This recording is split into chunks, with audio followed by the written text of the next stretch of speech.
Mari kita bersatu di dalam doa. Let's pray.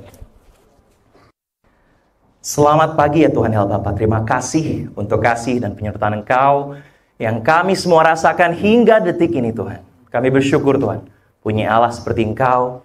Kami bersyukur juga Tuhan bisa berkumpul sebagai satu keluarga besar di sini, di campus Singles Youth Connect, ibadah kita hari ini. Dan siapkan hati kami Tuhan untuk kembali mendengarkan firman Engkau. Biarlah Tuhan, firman hari ini bukan hanya menjadi kata-kata yang masuk ke dalam pikiran kita dan keluar begitu saja. Tapi saya berdoa Tuhan, mudah-mudahan bahkan jika hanya satu orang saja Tuhan yang hari ini bisa mendengarkan firman dan membiarkan firman itu masuk ke dalam hati dia Tuhan. Membiarkan itu terakar dan kemudian bertumbuh dan berbuah Bapa dalam hati mereka. Saya percaya ini semua Tuhan tidak akan sia-sia, dan saya percaya juga Tuhan itu yang Kau inginkan. Bukannya untuk satu orang, tapi untuk setiap kita di sini Tuhan. Biarlah firman hari ini betul-betul menguatkan kita, mengubahkan hidup kita. Dan banyak hal yang kita bisa pelajari, dan kemudian kita praktekkan, dan kemudian kita melihat luar biasanya Engkau dalam hidup kita masing-masing. Urapi hamba-Mu yang akan bawakan firman di pagi hari ini. Biarlah setiap kata yang keluar dari mulut hamba-Mu betul-betul berasal daripada Engkau.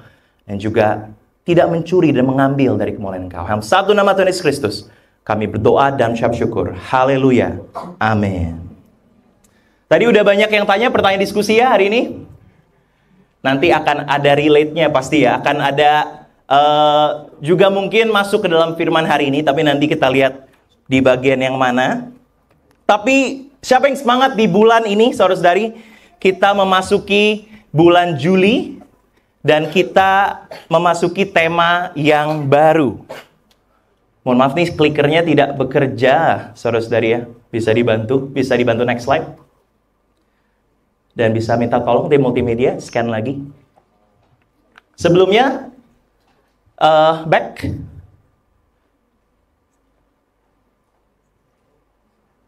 Ya, saya ingin membawakan juga nih, saya aja, sudah bisa. Saya mengingatkan khotbah yang diberikan Pastor Jingga minggu lalu. Kita kasih semangat buat Pastor Jingga ya. Ya. Title-nya pun sangat-sangat menurut aku, benar-benar membuat kita bangun ya. Karena title-nya atau temanya adalah dipanggil beda bukan gaya. Asik Pastor Jingga. Dan kita belajar dari Yeskiel, ternyata kita tuh dipanggil untuk beda bukan untuk gaya, untuk beda dengan dunia dan serupa dengan Tuhan. Dan untuk kita bisa melakukan itu 3 poin kemarin, kita harus peka dengan Tuhan, kita harus takut Tuhan, dan kita harus bagikan Tuhan kepada saudara-saudari orang-orang yang membutuhkan.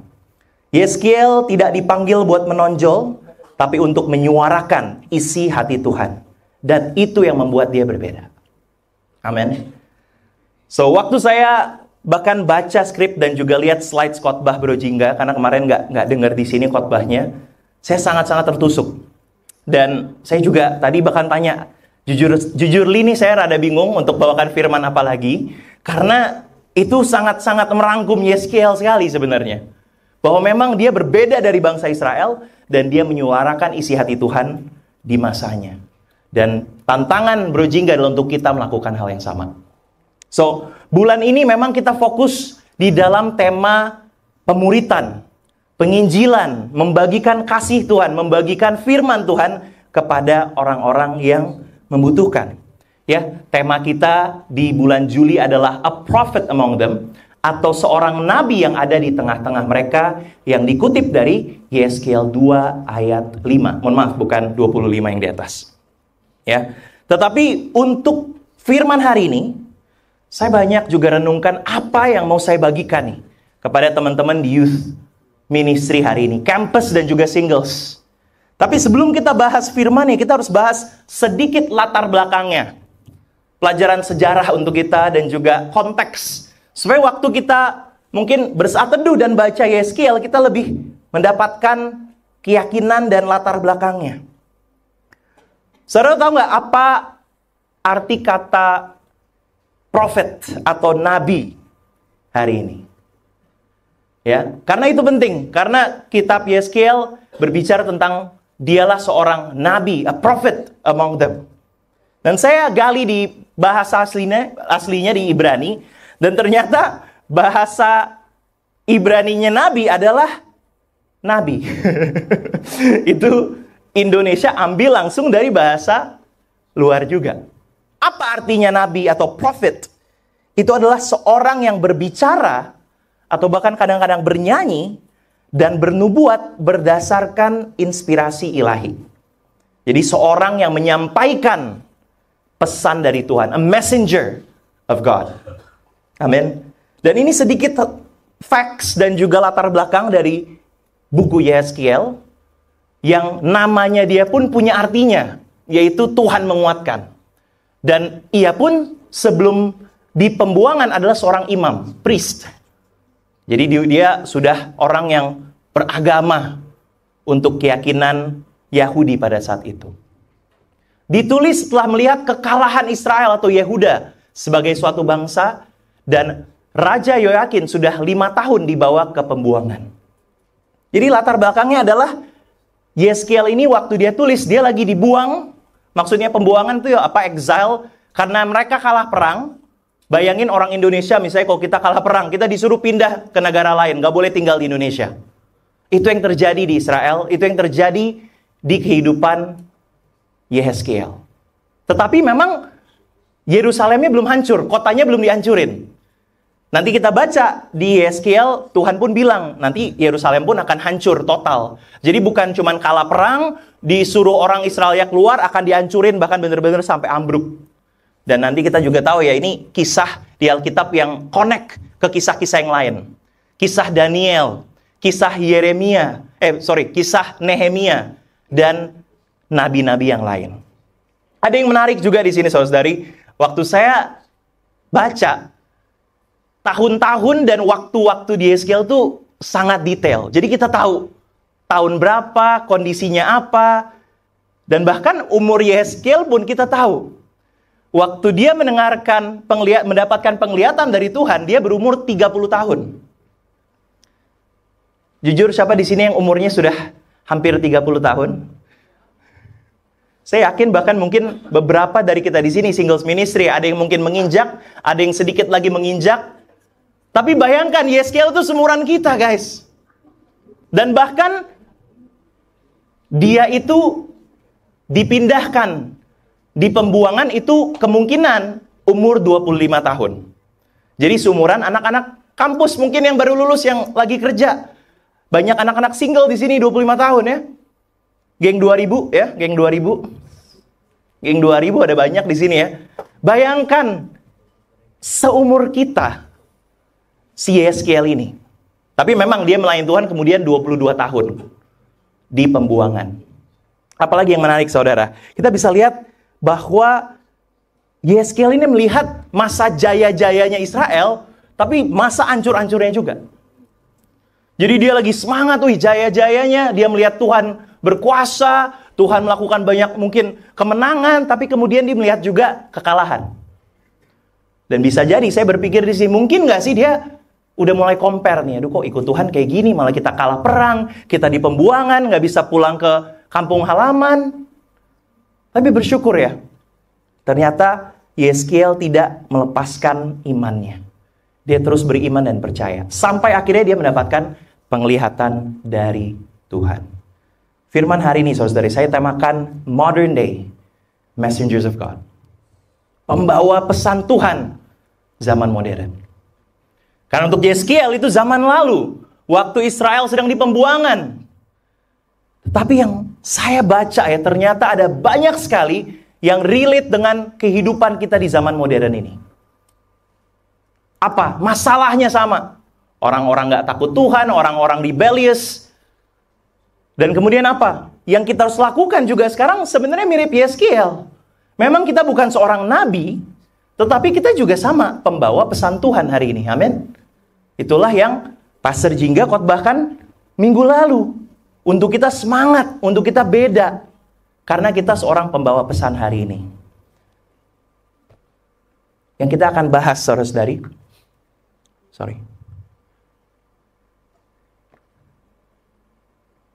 Kita akan lihat dulu dari Yehezkiel 2 ayat 3-7. Firman-Nya kepadaku, Hai anak manusia, aku mengutus engkau kepada orang Israel, kepada bangsa pemberontak yang telah memberontak melawan aku. Mereka dan nenek moyang mereka telah mendurhaka terhadap aku sampai hari ini juga. Kepada keturunan inilah yang keras kepala dan tegar hati aku mengutus engkau. Dan harus kau katakan kepada mereka, beginilah firman Tuhan Allah. Dan baik mereka mendengarkan atau tidak, sebab mereka adalah kaum pemberontak. Mereka akan mengetahui bahwa seorang nabi ada di tengah-tengah mereka. Dan engkau, anak manusia, janganlah takut melihat mereka maupun mendengarkan kata-katanya. Biarpun engkau di tengah-tengah onak dan duri, dan engkau tinggal dekat kalajengking, janganlah takut mendengarkan kata-kata mereka, dan janganlah gentar melihat mukanya, sebab mereka adalah kaum pemberontak. Sampaikanlah perkataan-perkataanku kepada mereka, baik mereka mau mendengarkan atau tidak, sebab mereka adalah pemberontak. Wow. Ini latar belakangnya Yeskiel untuk membawa pesan Tuhan, saudara-saudari. Orang-orangnya Israel itu ternyata lagi keras kepala, lagi memberontak. Dan bahkan dikatakan seperti onak dan duri. Onak itu tumbuhan juga yang berduri, yang bisa nyangkut, yang kita senggol dikit tajam. Kalajengking apalagi ya, yang bisa langsung menusuk kita. Maksudnya apa? Orang-orang itu seperti itu. Kita senggol dikit, tiba-tiba dia langsung reaksi negatif, menyakiti, menusuk-nusuk kita. Tapi di tengah-tengah inilah, saudara-saudari, Tuhan menginginkan Yeskiel untuk berbicara. Keras kepala, tidak mau mendengarkan, memberontak. Dan saya lihat, hari ini mungkin dunia kita sekarang ada kesamaannya. Kita lihat di dunia sekarang, ada banyak juga yang keras hati, yang memberontak, yang waktu kita ngomong agama, kita ngomongin Tuhan sedikit, udah langsung buang muka. Dan ini cuma satu kondisi yang gak gampang buat dia, yaitu orang-orang yang dia akan sampaikan kondisi kayak gini. Bayangkan. Maka itu pertanyaan fellowship tadi. Kita mau sampaikan sesuatu, tapi bayangin nggak dipercaya sama orang. Ya, rasanya pasti nggak enak banget ya saudara-saudari ya. Kita mau bawa suatu hal yang baik, tapi orang-orang nggak percaya, orang-orang nggak mau dengar.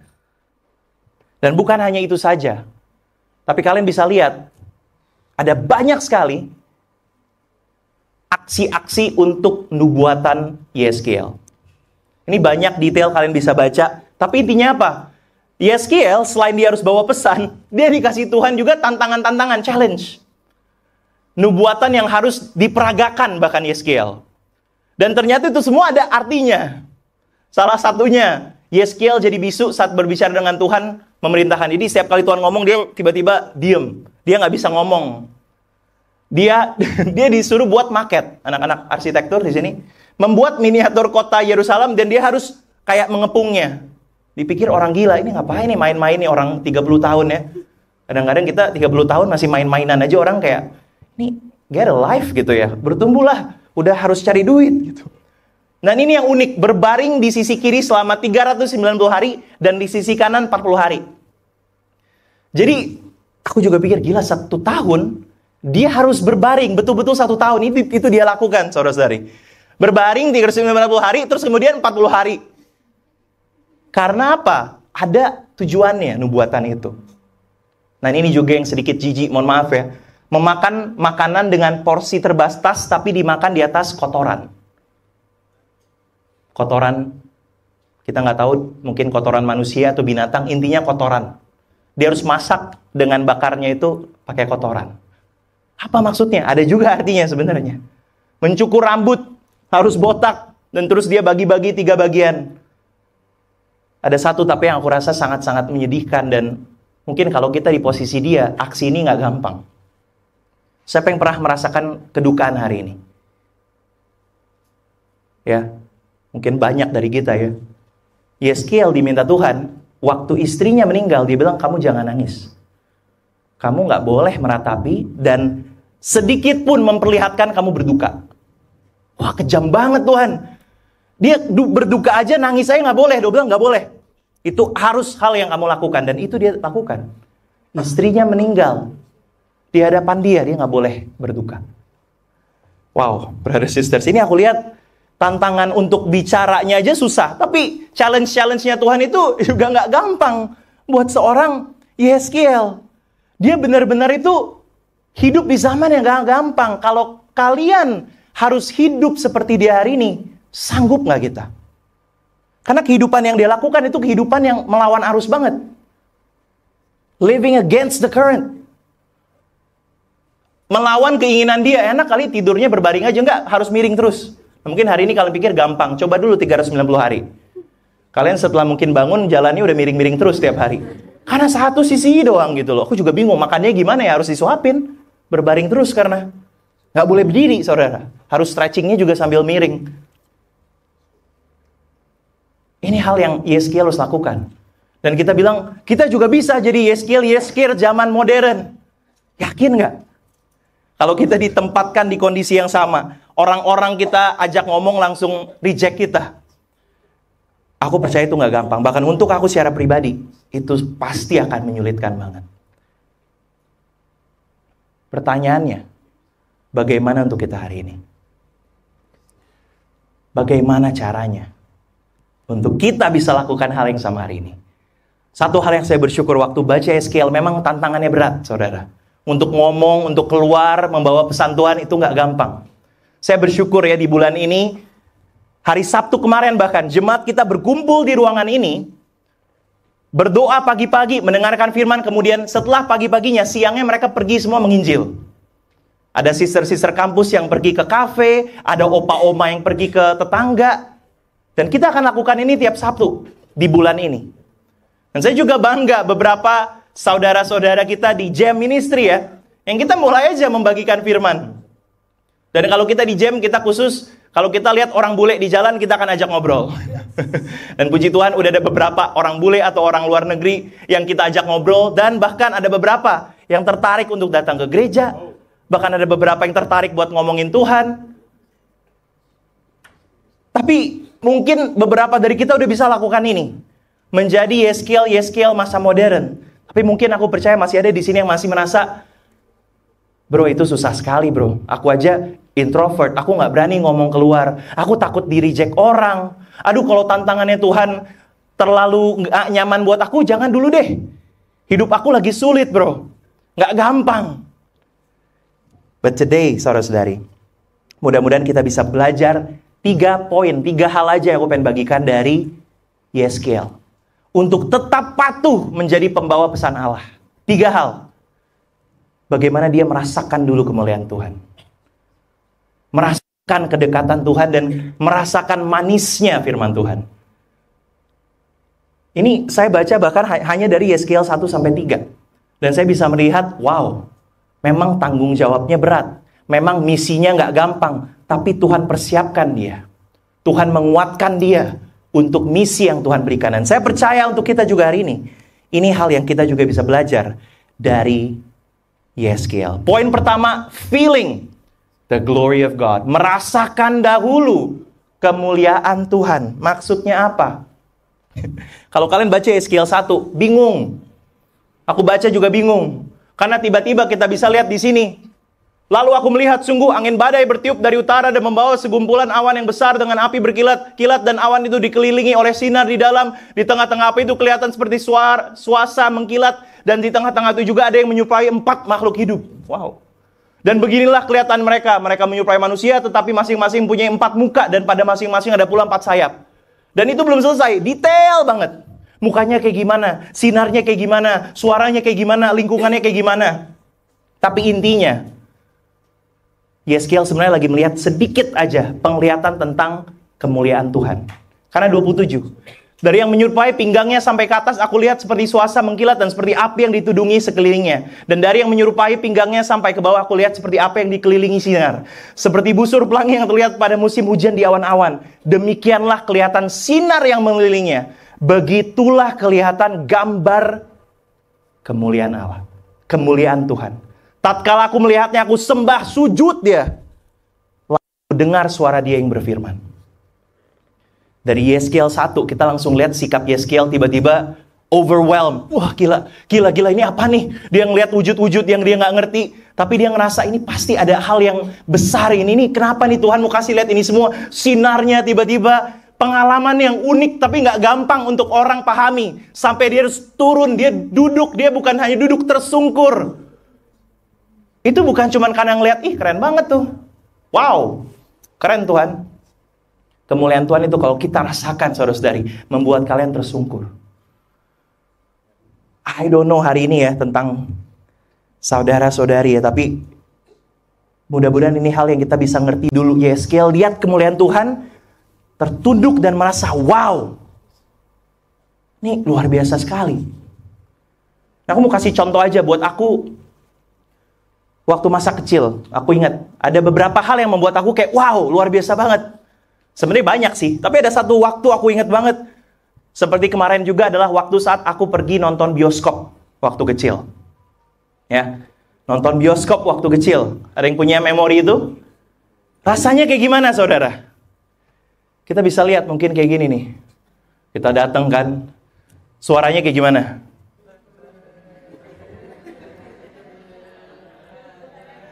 Tedededed, tedededed, tetetetet.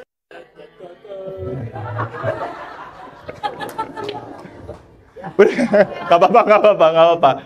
Ya, bayangin waktu kita kecil ya, bayangan untuk nonton teater itu hal yang sangat-sangat luar biasa buat aku. Kita ngantri, kita beli popcorn, terus kita masuk ke ruangan gelap banget, terus gelap, kemudian belum gelap banget, tapi kemudian kita masuk, lampunya dimatiin, tiba-tiba jedger kayak gini terjadi. Dan bahkan kalau kalian pergi sekarang, juga ada yang baru ya. Kalau sekarang, all around you.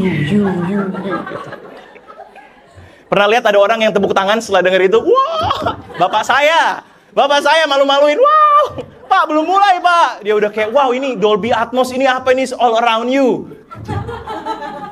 Nah, ingat nggak perasaan kita merasa kagum melihat suatu hal? Itu cuma hal kecil saudara dibandingkan apa yang seorang Yeskel rasakan. Aku ingat waktu kecil nonton aja kayak wow.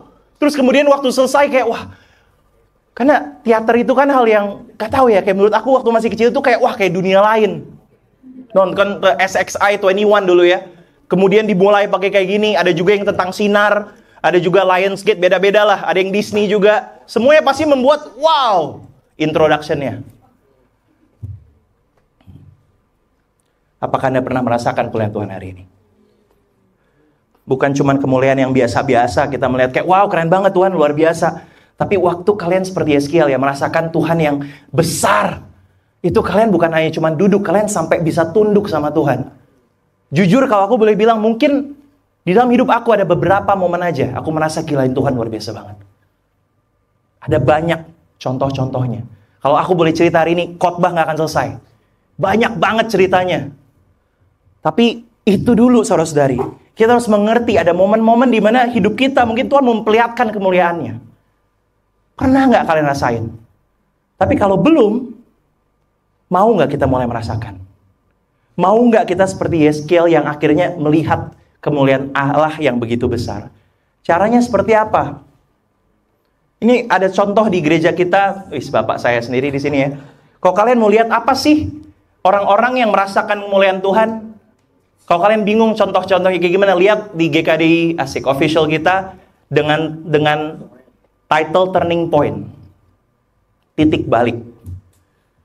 Karena waktu orang merasakan kemuliaan Tuhan itu titik balik mereka semua. Mereka berbalik dari hidup mereka berbalik dari kehidupan selfish-nya mereka. Masih ingat nggak turning point kita, saudara-saudari disciples di ruangan ini? Kalau masih ingat, pegang itu, itulah kemuliaan Tuhan di hidup kalian. Jika belum kalian bisa ingat, cari titik balik itu. Karena kalau belum kita ngerasain kemuliaan Tuhan yang begitu besar ya, hidup kita nggak akan berbalik. Kita nggak akan seperti Yeskel yang berani bicara ke orang-orang yang akan benci dia. Takut kemudian kalau misalnya responnya nggak bagus. Hidup untuk Tuhan, tantangannya, challenge-nya susah. Tapi kalau orang udah merasakan kemuliaan Tuhan, seperti Yeskel, dia betul-betul berubah hidupnya. Practical buat poin yang pertama.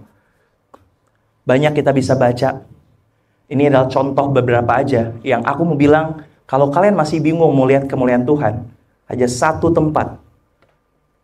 Ada satu tempat, bukan cuma satu tempat, satu sosok yang di perjanjian baru dikatakan ialah kemuliaan Allah. Jadi kalau kita masih bingung gambarannya kayak gimana, yang 4 muka, yang kemudian ada apa? Sayap-sayapnya, mungkin kita bingung baca Yeskiel. Tapi untuk kita di perjanjian baru kita bisa melihat ayat Yohanes 1 ayat 14 contohnya, firman itu telah menjadi manusia dan diam di antara kita, dan kita telah melihat kemuliaannya, yaitu kemuliaan yang diberikan kepadanya sebagai anak tunggal Bapa. Ia adalah cahaya kemuliaan Allah dan gambar wujud Allah, dan menopang segala yang ada dengan firman-Nya yang penuh kekuasaan. Sebab Allah yang telah berfirman, dari dalam gelap akan terbit terang, Ia juga yang akan membuat terangnya bercahaya di dalam hati kita, supaya kita beroleh terang daripada pengetahuan tentang kemuliaan Allah yang nampak pada wajah Kristus. Brothers and sisters, kalau kita masih bingung, kita mau lihat kemuliaan Allah di mana? There's one place, one person yang aku pengen kenalin ke kalian. Lihatlah kepada Yesus Kristus. Bukan cuman karakter dan sosoknya, pelajari, baca, ngertiin Yesus Kristus. Dia beda, karena Tuhan bilang nih, kalian mau melihat kemuliaan Allah nih, yang kayak tadi ada guntur-guntur, ada cahaya-cahaya, nggak usah, sekarang lihat aja Yesus Kristus. Kenapa? Alasan kenapa tadi Syira bisa di atas, alasan kenapa kebanyakan orang di sini kita semangat dan percaya sama Tuhan, bukan karena kemuliaan Tuhan yang tiba-tiba kita melihat sinar, wah gila luar biasa Tuhan, terus kita tunduk tersungkur, enggak. Kebanyakan dari kita di sini yang percaya Tuhan pasti karena mengerti Yesus Kristusnya, because He is the perfect glory of God. He is the glory of God. Ada amin saudara-saudari? Praktikal aja, coba baca firman untuk mengenal akan Kristus. Coba dulu. Kalau kalian masih bingung, bro, aku udah datang ke gereja, aku udah ibadah, aku udah gini-gini, tapi aku belum merasain kemuliaan Tuhan yang se-wow itu. Paling kalau nonton bioskop doang tadi yang Dolby Atmos saya terwow-wow gitu. Tapi kalau khotbah kurang surround you ya. Nanti aku bisa juga, saya buat efek-efek kalau mau. All around you gitu. But look at Jesus, itu poin saya yang pertama. Look at Jesus, the glory of God. Poin yang kedua, kita langsung lanjut teman-teman ya. Feeling the closeness of God. Merasakan kedekatan Tuhan. Kok bisa? Yeskiel 2 ayat 1-2, saya melihat ini hal yang dari awal Yeskiel langsung rasakan juga. Bukannya kemuliaannya yang membuat dia tersungkur, tapi kita lihat di sini. Firman-Nya kepadaku, hai anak manusia, bangunlah dan berdiri. Karena aku hendak berbicara dengan engkau. Sementara ia berbicara dengan aku, kembalilah rohku ke dalam aku dan ditegakkannya lah aku. Kemudian aku mendengarkan dia yang berbicara dengan aku. Di dalam bahasa Inggris ya, dibilang apa? Tuhan yang mengangkat dia untuk naik kembali. Bayangin kan, kita udah terwawa oleh Tuhan kan, kita duduk, kita tersungkur, terus Tuhan datang bilang, bangkit. It's okay, stand up. Dia yang mengangkat Yeskiel untuk bisa bangkit, dan dia bisa berbicara dengan Tuhan. Dan itu semua terjadi di seluruh kitab Yeskiel. Kita bisa melihat contoh di sini lagi. Maka di sana kekuatan Tuhan meliputi aku, dan ia berfirman kepadaku, bangunlah dan pergilah ke lembah. Di sana aku akan berbicara dengan engkau. Yeskiel itu punya koneksi yang dekat dengan Tuhan, dan dia bisa punya kedekatan dengan Tuhan. Bahkan bisa merasakan roh Tuhan membangkitkan dia, merasa roh Tuhan meliputi dia. Dan kalau kalian lihat Yeskiel, setiap dia mau harus ngomong sama bangsa Israel ya, Tuhan datang dan Tuhan kuatin dia lagi. Tuhan dekat saudara kepada orang-orang yang butuh kekuatan, pada orang-orang yang membagikan firman Tuhan, membawakan kabar baik, mengasihi orang-orang. Tuhan pasti dekat. Tuhan mau bersama-sama dengan kita. Bahkan di pembuangan, Tuhan masih ada untuk Israel. Di pembuangan masih ada untuk Yeskiel. Yang gak tahu ya, dia lagi duduk-duduk di sungai, mungkin masa, aduh hidup gue gini-gini banget nih. Tapi Tuhan langsung dekat dengan dia. Ini poinnya. Walaupun Yeskiel merasakan kemuliaan Tuhan yang begitu besar dan membuatnya tersungkur, roh Tuhan membantu membangkitkan dia. Tuhan selalu dekat dengan Yeskiel. Baca kitab Yeskiel. Selalu Tuhan bilang, aku dekat sama kamu, aku akan membantu kamu, dia nggak pernah ditinggalin. Nabi-nabi Tuhan nggak pernah dia tinggalin. Dia bersama-sama dengan dia. Mungkin nggak kelihatan. Mungkin nggak selalu kita bisa pegang tangan Tuhan setiap hari, saudara-saudari. Makanya Tuhan adalah roh. Kita hari ini nggak bisa kayak sahabat. Di sini ada yang kualitas sahabatnya harus tingkat dewa ya. Seperti beberapa teman saya, maksudnya kayak gini. Kalau kamu mau jadi sahabat aku, bro, kamu harus jalan sama aku tiap hari. Nggak boleh putus. Chatting-chattingannya itu baru sahabat. Kalau misalnya mau bantu, kalau aku anything I need 24 jam dalam 7 hari harus angkat. Itulah baru sahabat aku. Ada yang punya kualitas sahabat harus kayak gitu? Wow, sahabat aja I mean, kalian tahu lah ya, istri saya yang pertama, Bro Joshua ya, maksudnya. Dia juga nggak 24 jam dalam 7 hari. Sahabat-sahabat saya di sini nggak seperti itu kedekatannya. Kita deket, tapi kita punya rumah masing-masing. Memang dulu pernah tinggal di apartemen bareng. Tapi itu pun juga weekend. Bukan, weekend pun pulang. Aku pulang ke keluarga, dia pulang ke keluarganya. Deket lah, deket. Sama brother-brother di sini, Bro Alvin, Adrian, Kenzo, PDG. Wah, deket banget.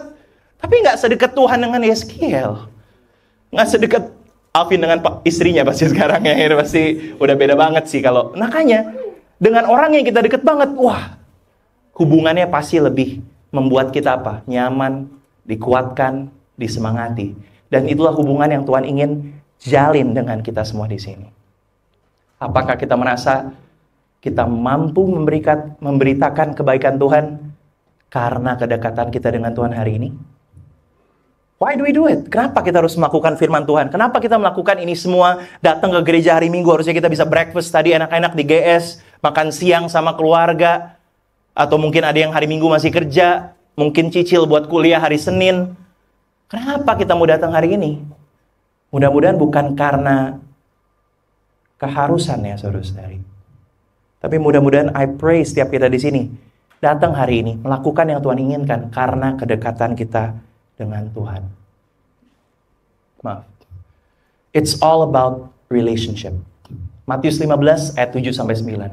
Hai. Bukan kalian, tenang aja. Hai orang-orang munafik. Waduh, bukan kalian. Tapi bisa jadi kadang-kadang saya, apa-apa. Untuk saya ini firmannya. Benarlah nubuat Yesaya tentang kamu. Bangsa ini memuliakan aku dengan bibirnya. Kita datang pelayanan. Kita ngomong Tuhan itu baik saudara. Wah gila Tuhan nyubahin hidup aku. Tuhan. Lihat tuh hidup aku, kesuksesan aku. Dengan bibir kita bisa memulaikan Tuhan. Tapi lihat apa yang Tuhan katakan. Padahal hatinya jauh daripadaku. Percuma mereka beribadah kepadaku. Sedangkan ajaran yang mereka ajarkan ialah perintah manusia. Wow. Aku bisa translate ayat ini untuk masa kekinian. Dia bilang, lu sih di depan gua doang kelihatannya deket-deket gitu loh. Mungkin kita follow Instagram, kita dikit-dikit chatting, tapi lu gak bener-bener tahu hidup gue itu kayak gimana. Lu gak tahu sebenarnya apa yang gue inginkan, apa yang gue suka kayak gimana. Ya, kelihatan dari apa yang lu lakukan. Lu masih, kalau apa yang lu mau, tetap jadi yang lu inginkan. Lu gak pernah mikirin hal-hal yang gue mau. Makanya Tuhan bilang, sedangkan ajaran yang mereka ajarkan ialah perintah manusia. Maksudnya apa? Mereka sendiri yang masih in control.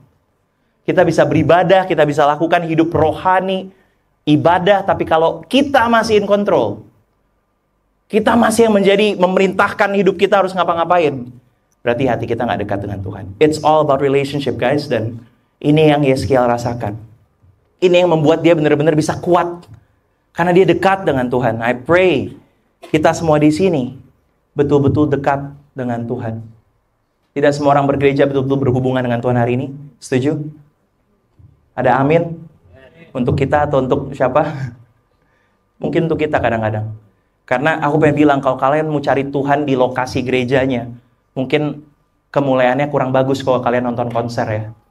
Di sini karena lightingnya kadang-kadang masih error, soundnya bisa mungkin kurang bagus. Kalian nonton konser, ya, wah kemuliaan Tuhan mungkin kalian rasakan, buih, sinar-sinarnya.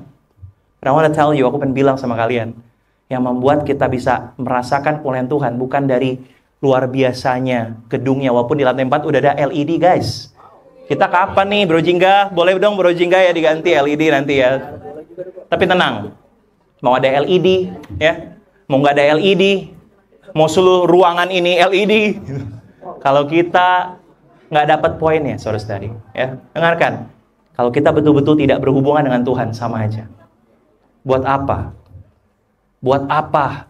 Kalau kita nggak benar-benar terkoneksi dan dekat dengan Tuhan. Amen, saudara-saudari. Last one. Poin terakhir. Feeling the sweetness of God's word. Ini yang aku rasa waktu baca Yeskiel, yang membuat aku paling berkesan, yang aku ingat Yeskiel, karena kisah ini lucu banget karena dia merasakan manisnya firman Tuhan. Yeskiel 3 ayat 1-4, Firman-Nya kepadaku, hai anak manusia, makanlah apa yang kau lihat di sini. Apa? Makanlah gulungan kitab. Dan pergilah, berbicaralah kepada kaum Israel, maka kubukakanlah mulutku, diberikannya gulungan kitab itu, kumakan. Lalu firman-Nya kepadaku, hai anak manusia, makanlah gulungan kitab yang kuberikan ini kepadamu, dan isilah perutmu dengan itu. Lalu aku memakannya, dan rasanya apa, saudara-saudari? Manis. Bukan cuma manis, dia bilang manis seperti madu. Ada yang mau nyanyi dulu? Manis seperti madu dalam mulutku. Firman-Nya kepadaku, hai anak manusia, mari pergilah dan temuilah kaum Israel dan sampaikanlah perkataan-perkataanku kepada mereka. Wow. Dia bisa rasakan banget saudara-saudari bahwa firman-Nya itu manis. Memang secara, ini mungkin nggak tahu contoh asli atau tidak, cuman aku merasa betul-betul dia ambil, dia makan, manis. Jadi kata-kata yang dia akan bagikan pada orang-orang, dia rasain dulu rasanya.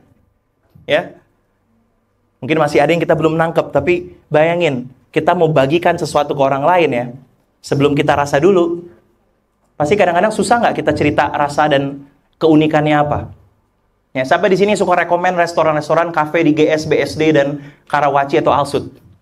Saya. Ada beberapa foodie di sini ya. Bisa nggak kalian rekomen, ini bagus banget bro, wah ini enak nih, ini viral nih, ini enak, menunya bagus, murah, gini-gini. Terus ditanya, kamu udah pernah coba belum? Belum. Sama aja bohong. Atau tapi kalau kita yang udah rasain coba ya, seperti kopi tumbler di BSD, asik. Ini jualan aku terus nih, ambasador Om Edi, ownernya ya. Marketing. Itu kalian lihat ya, kualitas yang luar biasa dalam kopi ya, dengan harga yang juga aman di kantong. Itu intinya buat kita hari ini kan. Kualitas enak, tapi juga murah. Itu nggak usah paksa aku karena udah tahu rasanya kayak gimana, menunya semua aku hampir hafal karena sering Bible study dan bantu orang di situ. Jadi aku ngomong sama orang-orang gampang gitu loh. Karena udah pernah merasakan manisnya. Ice coffee latte di situ. Udah merasakan gelatonya juga dijual di situ. Ada snack-snack roti juga di depan kadang-kadang kalau sambil sarapan. Di sebelah kanan juga ada bakso Malang. Hafal tuh. Karena udah ngerasakan manisnya seperti apa. Kita bisa jadi apa? Brand ambasador. Kalau kita udah bener-bener rasain. Pertanyaan buat kita, apakah kita merasakan firman Tuhan manis hari ini? Atau, bro, dulu sih pernah manis, tapi sekarang asem, bro. Nggak kerasa lagi rasanya, bro. Nggak enak sekarang. Dulu saya baca sih kayak masih rasanya kayak, aduh enak banget. Tapi sekarang karena kerjaan, aduh jujur aja, bro. Jadi susah nih, bro. Lebih manis mungkin, lebih manis siapa? Lebih manis senyumannya bro daripada firman Tuhan. Anak-anak kampus, lebih manis apa? Firman Tuhan atau senyumannya? Ya. Lebih manis mana? Hari kita gajian atau baca firmannya? Single. Aduh. Kita masih melihat, wah ini lebih manis bro. Bahkan mungkin makanan yang kita rasakan lebih manis, lebih enak nih. Yang suka dessert. But brothers sisters, pernah nggak kalian betul-betul rasain waktu kalian baca firman itu manis dan benar-benar mengubah hidup kita? Seperti madu. Madu itu kenapa sih ditulis ya? Aku research sedikit, madu itu adalah pemanis alami yang paling umum pada zaman itu. Madu jika disimpan dengan baik tidak akan kadaluarsa, guys. Kenapa? Karena konten airnya sedikit.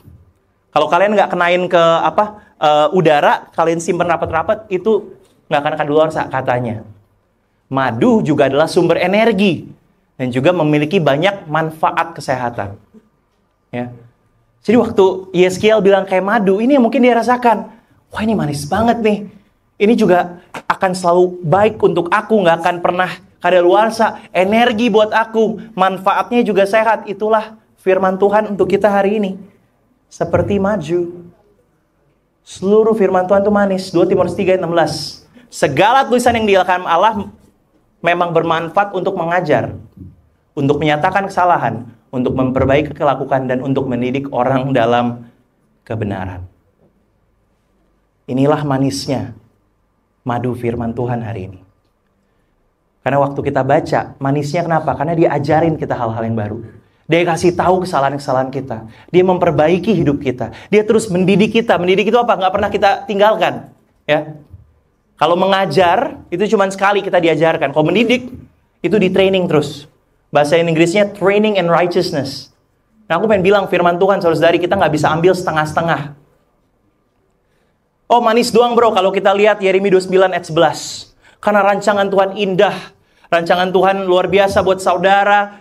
Rancangan Tuhan untuk kamu baik dan lain-lain. Tapi kita nggak baca Yeremia 29 ayat 12-13. Dia bilang apa? Yes, rancangannya baik kalau kamu mencari Tuhan. Kalau kita nggak mencari Tuhan, bisa dapat nggak rancangannya Tuhan? Mungkin enggak. Tapi aku pengen bilang, jangan kita setengah-setengah dengan firman, saudara-saudari. Kita suka perjanjian baru ya, karena lebih gampang. Yeskiel, jujur li kadang-kadang kita, kurang manis yang di sini nih. Lebih manis Amsal, langsung baca sekali langsung ngerti. Wah, Kisah Para Rasul mantep tuh, manis banget tuh, karena lebih clear buat kita. Tapi kalau misalnya apa? Imamat. Apalagi Wahyu.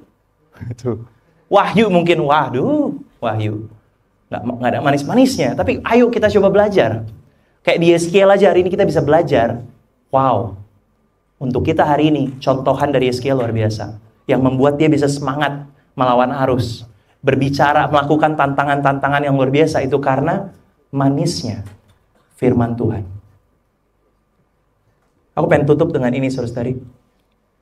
Jadi Yeskiel tulis pesan Tuhan dulu tuh kayak gini. Ya, kita baca ya.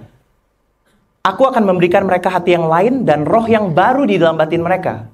Juga aku akan menjauhkan diri tubuh mereka hati yang keras dan memberikan mereka hati yang taat. Supaya mereka hidup menurut ketetapan dan peraturan-peraturanku dengan setia. Maka mereka akan menjadi umatku dan aku akan menjadi Allah mereka.